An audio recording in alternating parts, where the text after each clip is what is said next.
I'm Joyce Conroy, host of the Block Party. It is great to have Ernie Cefalu, founder of Pacific Ioneer, back with us again to discuss part two of Anvil Cases. And Ernie, it seems to be tying into life right now. Yeah, it does, Joyce, and thank you. And hello, all my neighbors on the block. It's been an awesome life. And Yes. when we did the first episode last week, I wasn't really thinking about it. Like I was telling Joyce, I wasn't thinking about it in terms of where it's ended up today, and thinking back over a career. On Saturday, I'll be 78, a 53, 54-year career, and it's funny because we never really talked about life and how important it is really and how it relates completely until didn't start thinking about it until I was in my 70s, early 70s. And then you start thinking about, well, up until then you could, well, if I'm 50, if I live twice that long, I'll be 100, and that's not unrealistic, so but you get to over that hump, and it's like, oh man, I don't know, I'll never live to be 140. But then who does? I mean, who wants to? You watch everybody that you love pass away before you. I mean, it's interesting, but how it all relates to Anvil Cases. Anvil Cases, Joyce, for me was a lot like Alice Cooper or Black Oak, Arkansas, groups that kept coming back. They kept coming into my life, whether it was the actual group that came into my life or the management of the group or a friend of the management of the group or a friend of the group. There were these amazing experiences that happened throughout my life that was a lot like, and I guess I didn't start really thinking about it, Joyce, until I started putting together what we were going to be talking about today. Anvil Cases, a lot of people don't know the brand, but as soon as they see a case that looks like that, it's an Anvil case. Okay, that's one of the beautiful things that they did at Acme Pack, where they really, created a look that everybody emulated. But one of the things that kept them in the leadership was the fact that, they were the only ones that could stamp their logo into a metal corner that goes on all the cases. Every case that's made has those metal corners. And they had a trademark on that. Nobody else could do it for years and years. So, and what we've got here behind me is we see Anvil Cases and a guy named Wayne Thompson. Okay, Wayne Thompson bought it from the family that owned Acme Pack and changed it to Anvil Cases. We got involved with him. He was a CPA, and we had done, I think, some work for him. And when he took it over, he called us in and wanted us to create the branding for it. Okay, we did that. And after, I don't know, 4 or 5 years, we did some great stuff, and it became a real top of the line brand. If it was like Panavision. When we had Panavision, if we're doing a movie or a television thing and there wasn't a Panavision camera on the set that was doing it, it wasn't really considered a high-end thing. They had established, it's like Rolls Royce and Lamborghini. Anvil Cases became the Rolls Royce of cases. And we were right there at the beginning. That really helped it move from a crate company that built shipping crates to a company that was, dominated the music industry and was needed for not only the instruments, but all the equipment. And the more sophisticated the equipment got with the touring, the more they needed those cases. And so they had all these copiers. One of the copiers was, what happened was Joe Calzone Cases came on not long after Anvil and was a major, competitor. But we always crushed it because we were disruptive. We did things like that crate that we made look like an off-road vehicle. We talked about, took it out in the desert, bouncing things off bungee cords, falling out of the truck. Nobody was doing that kind of stuff.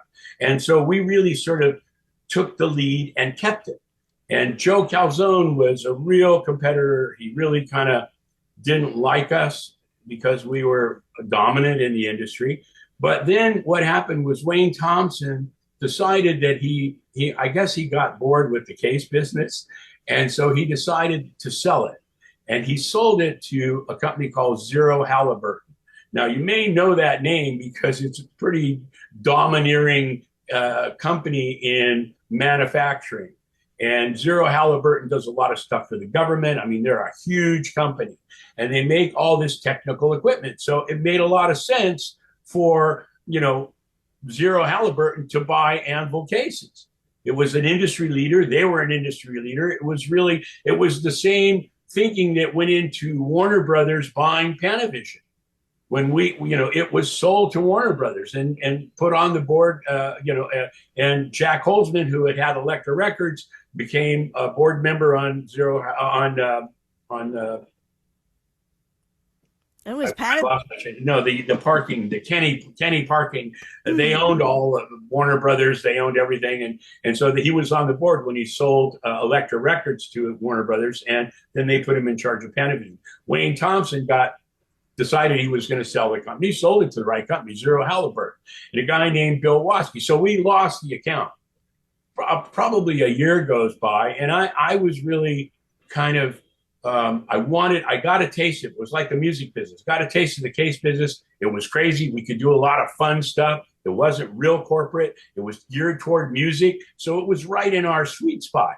And so I pursued a guy named Bill Waskey at Zero Halliburton, who was now handling all of that and the head of Anvil Cases at Zero Halliburton. And so Bill and he finally saw me. We did a few projects together, and then he left. And, he went on to a company called I think it's A&J, A&S. A&S Cases, because there's another A&J that we did work for too. So he went to A&S Cases, and then Joe Calzone, Zero Halliburton, decided that they were going to get rid of that Anvil, because it was really lacking, because it didn't have the power that it had when Wayne Thompson was running it. Okay, so then Anvil was sold to Calzone, their biggest competitor. Okay, and the guy who really, saw it as a real competitor, his case company that carried his name, so it was like this very personal thing. And I had never met Joe. But now Calzone owns Anvil, and they have to figure out which ones, it's like having twins. Which one is your favorite? This one, they both have your signature on it now. One of them carries your name more personally, so there's this dilemma that Joe Calzone had come to. But let's back up a second and go over on the other side. Wayne Thompson got bored with the Anvil case, the case business, sold it, and then bought by this time he was doing a lot of importing and exporting, and he decided that he was going to get into the guitar business. Okay, and he created a company called Hondo Guitars, and the concept of that guitar was for people who were just starting to learn how to play. You don't want to go out and spend $700-800 on a guitar and they play it once or twice and never pick it up again. Yeah. So this was like an intermediate guitar between somebody that was interested and somebody that was going professional. And it became very successful. So successful that he started a case business. Oh my gosh. In the meantime, talk about a boomerang. Yeah, exactly. I mean, you talk about coming full circle. So especially with this guy who we lost the account mainly because my partner kept taking from Peter to give to Paul, and Wayne kept warning us and gave us a final warning, and Tony had to do it again. We had to live. We're not going to starve. So we had to do something. And Wayne was not very tolerant. But who does he call when he starts Hondo Guitars and Case Company? He calls us. Definitely not Ghostbusters. Yeah, exactly. Who are you going to call? But we had already proven ourselves to him. I mean, that happened a lot in the record business too, with groups that kept coming back, like Alice and Black Oak and Kenny Rankin and George Carlin. They realized the value that we brought. Okay, and it was more than just being clever. It was more than being a friend. It was really creating something that they could base a career on.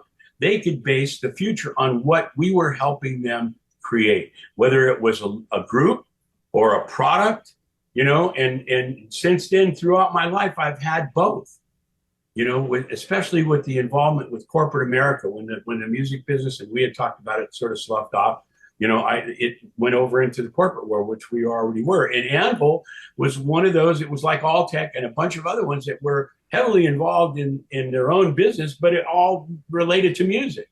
So we were able to leverage that equity that we had built in both, So Wayne goes on and buys a guitar company and starts a case company with it.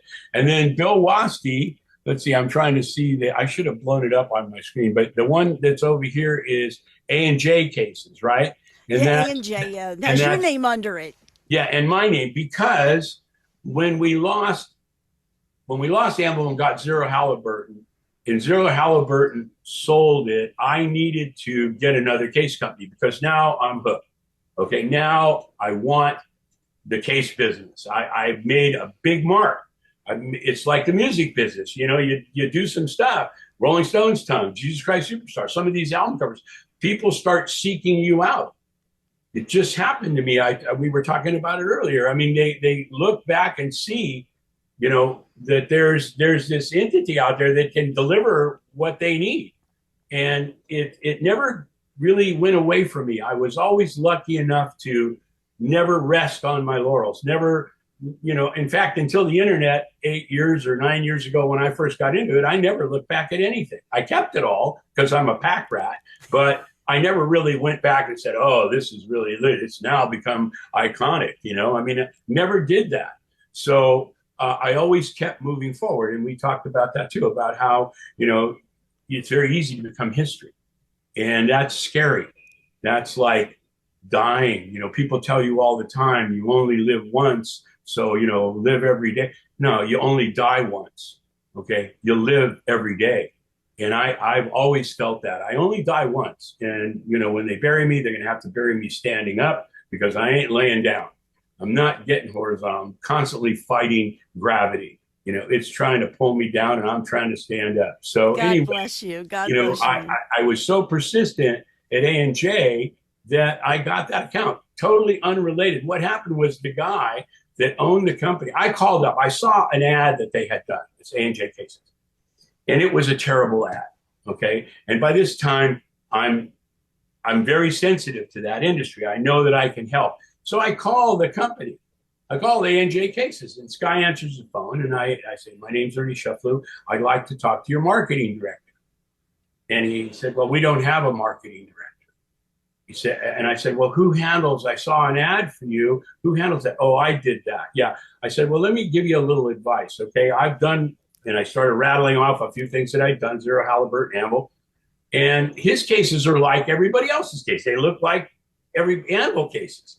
And I said, you would be better served throwing the money that you had to do that ad into the street, because this ad that you did is terrible and it's not helping the brand. And he was quiet. And he said, well, you're absolutely right. He goes, we don't know anything about advertising. Do you think that you could come and talk to us? And that's how I got that account. That is a great, bold move, a very courageous move. Yeah, well, because I believed in what I could do. Not about me, not about pounding my chest and saying, oh, I'm the greatest in the case business, knowing that I see where they're going and it's going the other way. They need to turn around and really sort of rethink it. And nobody really thought about it. It was a terrible ad. It was terrible. And I thought for sure the guy would hang up on me. But he ended up seeing me. And part of the problem was his son, he was an older gentleman, and his son was going to take over the company. His son didn't really want to be in the business. So, he'd come to work and he'd see his son sitting in his office with his shoes off and his feet up on the table, reading a magazine or something. I mean, that's not. And so he was kind of afraid too, because this was his baby. He started his father started it, then he took it and he wanted to give it to his son. But his son didn't want it. I mean, it happens all the time. It does. It does. Yeah. A personal situation that I knew of, and it's not a good mix. No, it's not. And if you want, and it's certainly not the right kind of fertilizer that you want to put on something you want to grow. Mm-hmm. It's like throwing nitrous acid or something on a poor little sprout. It's so anyway, I started working for them. I continued working for them, did some really great stuff for about 4 or 5 years. And then the owner retired, the son took over, and it was just, he had been waiting all this time because I came closer to him, the owner, than his son, because he saw the love that I had for what he had started. I made it better for him. Mm-hmm. And for him, that was what he was hoping his son would do. And I would always try and and involve the son, but the son was reluctant, and he knew it. So the guy's name was Art Young, the owner. And he was an older gentleman, just an amazing guy, and really embraced. When we would go to make presentations, I would sit next to him, and the son would sit at the other end of the table down again. It was like I became more favorable to his father than he was. So, and you could see, I mean, it sounds crazy, No, and I no. never would be able to take the place of his son, but he would listen to me more than he would his son because he saw the love that I put into everything that I do. I try and do it like it's my own. And I wouldn't want to do something for myself that wasn't successful and wasn't the best that I could do. And it's all about that, Joyce. It's all about loving what you do and doing it better than anything that you could ever do. And that's how I always looked at it. And so from A&J, we go down to Sierra Pacific. Okay, we got that account because I was so positive that I could get new business that this was an airline company. It went from Mammoth, from LA to Mammoth, and it was just a small airline that this guy owned, and he owned part of Mammoth Mountain, and he actually would go there and hook the back wheel of his car to the lift, and that's how he started it. And he got very successful. A lot of people from LA would go there and ski, and so he started a little airline. He would shuttle like I think 8 people at a time, and so we got that account, and because of the case business we had, the stuff that I showed him when we made the presentation, he goes, well, it's so funny because I'm starting a case company. I've got a company that's building for me for people that want to ship on my plane. So it was like, oh my God, so we got the airline account and we got another case account. So, and it's all coming into play. And the last one there is Odyssey. Okay. Odyssey Cases came to me through a mutual friend and Bill Waskey, again, coming back in and out of my life, these people. And, it was just an incredible experience to be able to have those things keep coming in. And for me, it was just incredible. And so that now leaves us quickly to, let's see, I want to be able to open. There you go.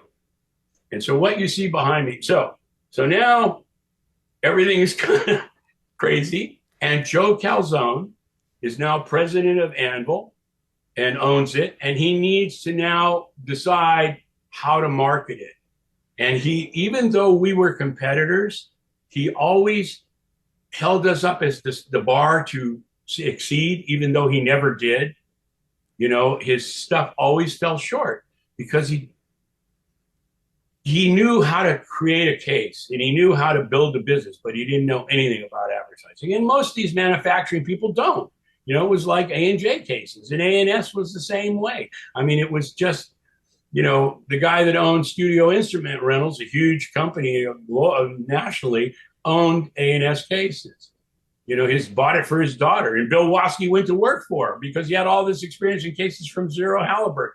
It's just this crazy, incestuous kind of thing that happened in the record business for me, now in corporate America, but yet music related.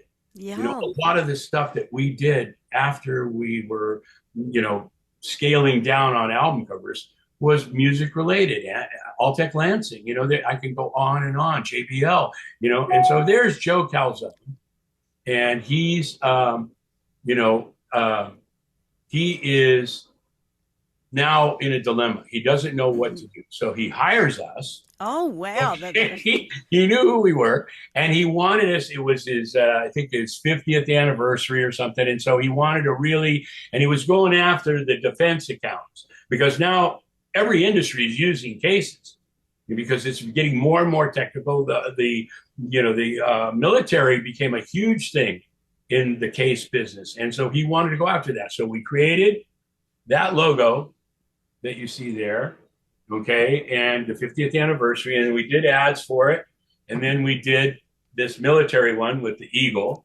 But the coolest thing that I had suggested to him, and we did, was, they would screen their logo, the Anvil logo, the line version, and they kept our tagline: if it doesn't have an anvil, you don't have a case. and they screened that in one color on a case. Okay, and it was kind of okay, yeah, it's kind of hokey.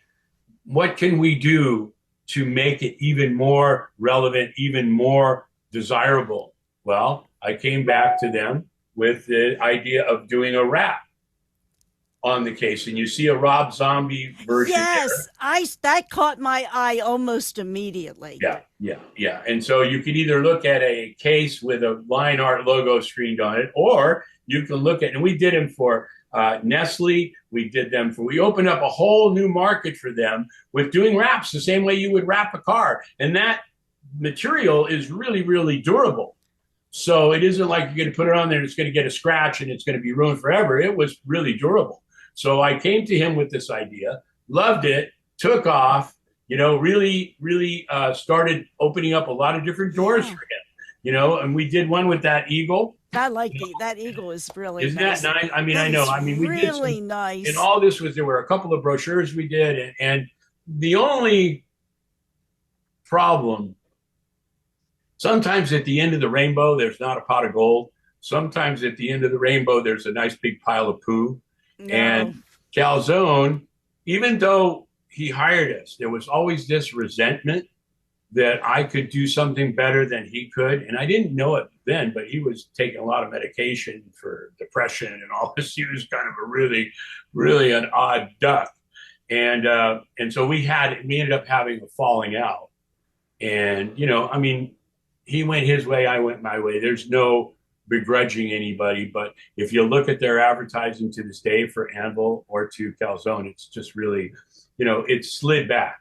It's a Slid shame. It back, and they're no really is. longer a leader, and one of the things, alongside with a lot of other things that I've come to realizations, is what is it that I do? What do I do? Well, it's really simple when you think about it. I help good people build great brands.